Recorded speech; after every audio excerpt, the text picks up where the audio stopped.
Nursing management. Nurses play an important role in the recognition of dementia, particularly in hospitalized older adults, by assessing for signs. So, what do you think those signs would be? Um, Somebody who keeps saying the same thing over and over again is a sign. Keep repeating the same question over and over again. That's a sign.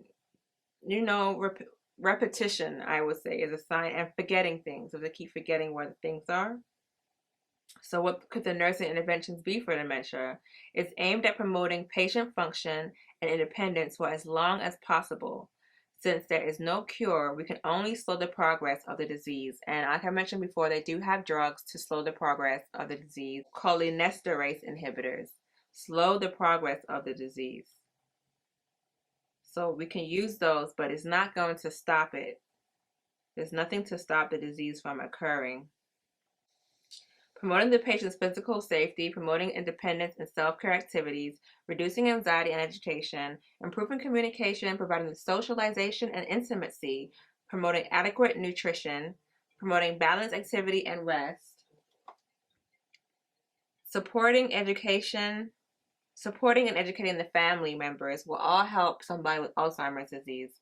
The nursing interventions apply to all patients with dementia, regardless of the cause. Because dementia of any type is degenerative and progressive, patients display a decline in cognitive function over time. It's progressive, right?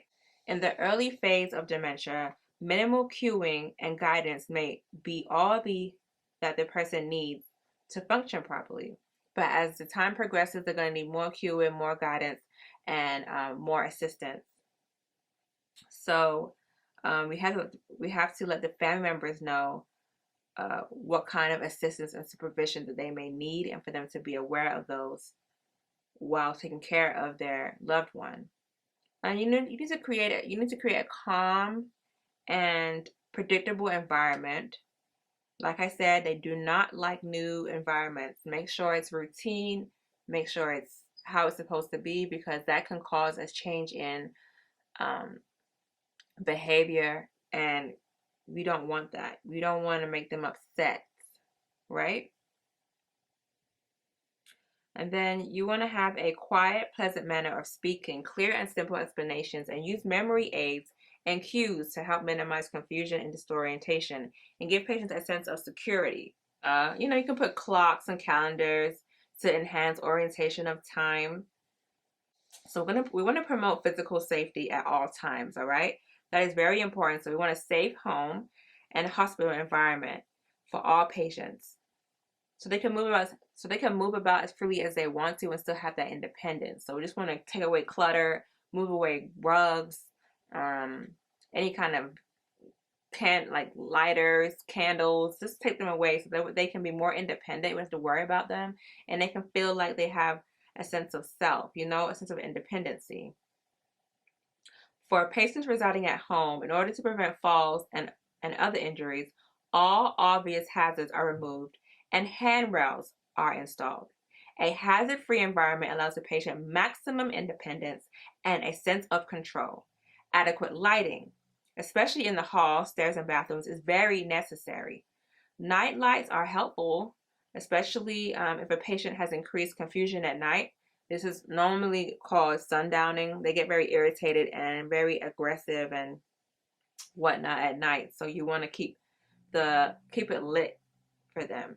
Driving is definitely not an option, because if they can't remember where they put their keys, or they forget they have a short-term memory, we don't want them driving to freaking 2 states down, or getting lost, because we're never going to find them. They might lose their phone. It's too risky. We can't do that. So they cannot drive. Smoking is allowed only with supervision. The patient may have a short attention span and be forgetful.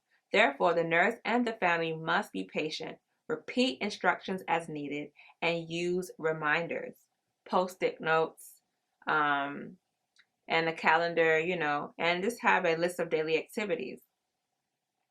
And then doors leading outside the house, or like letting them get out, needs to be secure. Lock those doors. We don't want them wandering around the neighborhood or anything like that. So keep the doors locked and secured. Outside the home, all activities must be supervised to protect the patient. The patient should wear some kind of identification card in case of separation from the caregiver. If the patient is hospitalized, additional precautionary measures should be taken. Wandering behavior, which may be worse in the hospital due to unfamiliar surroundings, can often be reduced by gentle persuasion, distraction, or by placing the patient close to the nursing station. Restraints should be avoided at all times because it will increase agitation and leads to injury. Nobody wants to be held down or locked down. Not even a baby, okay, wants to be held down like that. So we want to promote independence and self-care activities. So as long as possible, we want them to do their activity daily livings on their own. ADL should be done on their own if possible. We don't want to comb their hair if they can comb their hair. We don't want to brush their teeth if they can brush their teeth.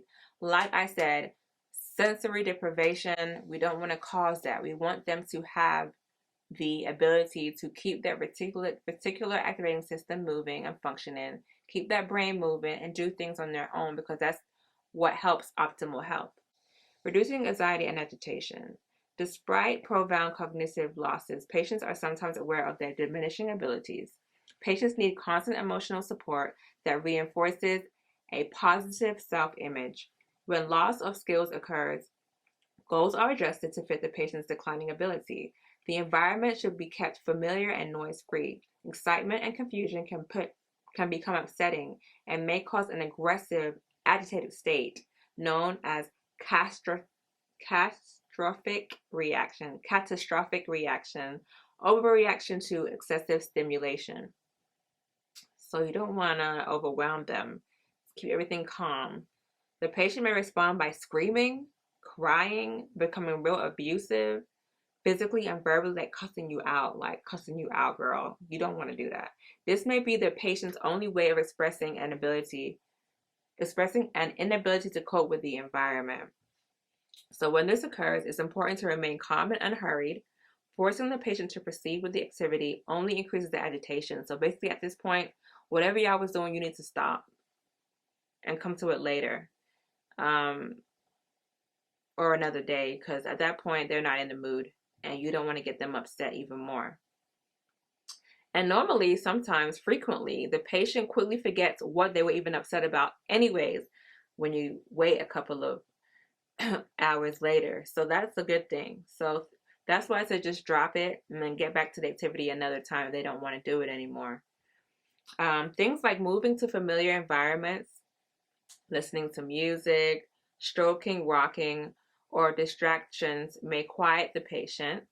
Becoming familiar with a particular patient's usual responses to certain stressors can help caregivers avoid stressful situations. So if you know, let's say Henry has Alzheimer's and he hates music, like it makes him really, really stressed out and aggravated, then maybe you don't want to play music for him. Even though it's supposed to be relaxing, for him particularly, it's not. And so you would avoid that stressor.